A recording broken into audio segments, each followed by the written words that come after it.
The Hobbit, Riddles in the Dark, Part 2.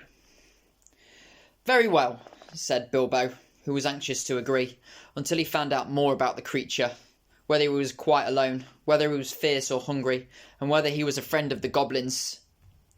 You ask first, he said, because he had not had time to think of a riddle. So Gollum hissed.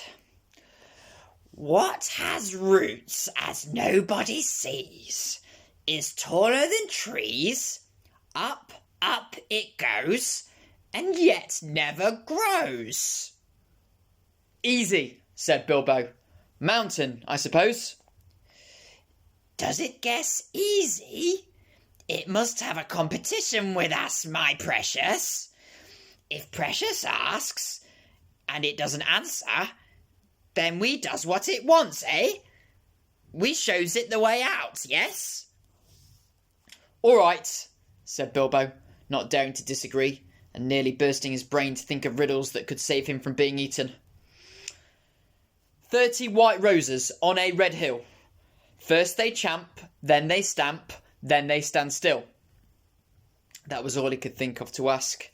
The idea of eating was rather on his mind. It was rather an old one, too, and Gollum knew the answer as well as you do. Chestnuts! Chestnuts! He hissed. Teeth! Teeth, my precious! But we has only 6. Then he asked his second. Voiceless it cries, wingless flutters, toothless bites, mouthless mutters. Half a moment, cried Bilbo, who was still thinking uncomfortably about eating. Fortunately, he had once heard something rather like this before. Getting his wits back, he thought of the answer. Wind! Wind, of course, he said, and he was so pleased that he made up one on the spot. This'll puzzle the nasty little underground creature, he thought. An eye in a blue face saw an eye in a green face. That eye is like to this eye, said the first eye, but in low place, not in high place. Shh, shh, shh, said Gollum. He had been underground a long time, and was forgetting this sort of thing. But just as Bilbo was beginning to hope that the wretch would not be able to answer, Gollum brought up memories of ages and ages and ages before, when he lived with his grandmother in a hole in a bank by a river. Shh, shh, my precious, he said. Sun on the daisies, it means. It does. But these ordinary, above-ground, everyday sort of riddles were tiring for him. Also, they reminded him of days when he had been less lonely and sneaky and nasty, and that put him out of temper. What is more, they make him hungry, so this time he tried something a bit more difficult and more unpleasant. It cannot be seen, cannot be felt, cannot be heard, cannot be smelt. It lies behind stars and under hills, and empty holes it fills. It comes first and follows after, ends life, kills laughter.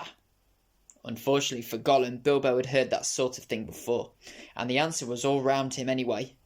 Dark, he said, without even scratching his head or putting on his thinking cap.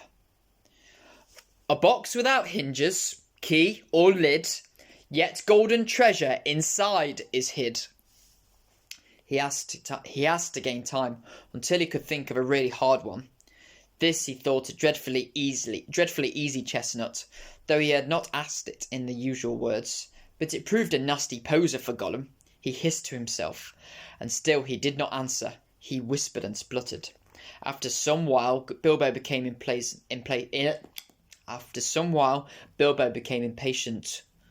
Well, what is it? He said. The answer's not a kettle boiling over, as you seem to think from the noise you are making.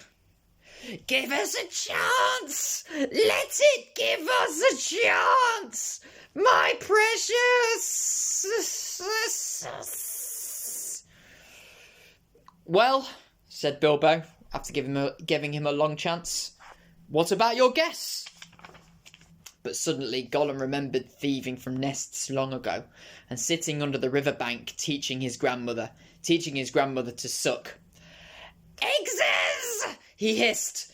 Eggs it is! Then he asked. Alive without teeth, as cold as death. Never thirsty, ever drinking. All in male, never clinking. He also, in his turn, thought this was a dreadfully easy one, because he was always thinking of the answer. But he could not remember anything better at the moment. He was so flustered by the egg question. All the same, it was a poser for poor Bilbo, who never had anything to do with the water if he could help it.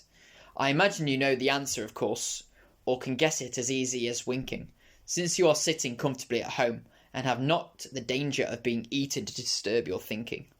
Bilbo sat and cleared his throat once or twice, but no answer came. After a while, Gollum began to hiss with pleasure to himself. Is it nice, my precious? Is it juicy? Is it scrumptiously crunchable? He began to peer at Bilbo out of the darkness. Half a moment, said the Hobbit, shivering. I gave you a good long chance just now. It must make haste! Haste! Said Gollum, beginning to climb out of his boat onto the shore to get at Bilbo. But when he put his long webby foot in the water, a fish jumped out in fright and fell on Bilbo's toes. Ugh, he said, it is cold and clammy. And so he guessed. Fish! Fish! He cried. It is fish! Gollum was dreadfully disappointed, but Bilbo asked another riddle as quick as ever he could, so that Gollum had to get back into his boat and think. No legs lay on one leg. 2 legs sat near on 3 legs. 4 legs got some. It was not really the right time for this riddle, but Bilbo was in a hurry. Gollum might have had some trouble guessing it if he had asked it at another time. As it was, talking of fish, no legs was not so very difficult, and after that, the rest was easy. Fish on a table, man at table sitting on a stool. The cat has the boneses. That, of course, is the answer, and Gollum soon gave it. Then he thought the time had come to ask something hard and horrible. This is what he said. This thing all things devours is. Birds, beasts, trees, flowers. Gnaws, irons, bites steel. Grinds hard stones to meal. Slays kings, ruins town, and beats us high mountain down. Poor Bilbo sat in the dark thinking of all the horrible names of all the giants and ogres he had ever heard of in tales, but not one of them had done all these things. He had a feeling that the answer was quite different and that he ought to know it, but he could not think of it. He began to get frightened, and that is bad for thinking. Gollum began to get out of his boat. He flapped into the water and paddled to the bank. Bilbo could see his eyes coming towards him. His tongue seemed to stick in his mouth. He wanted to shout out, "Give me more time! Give me time!" But all that came out with a sudden squeal was, "Time! Time!" Bilbo was saved by pure luck, for that of course was the answer. Gollum was disappointed once more, and now he was getting angry and also tired of the game. It had made him very hungry indeed. This time he did not go back to the boat. He sat down in the dark by Bilbo.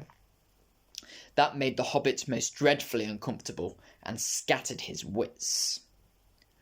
It's got to ask us a question, my precious. Yes. Just one more question. That's a yes, said Gollum. But Bilbo simply could not think of any question with that nasty wet cold thing sitting next to him and pawing and poking him. He scratched himself, he pinched himself, still he could not think of anything. Part 3 next time.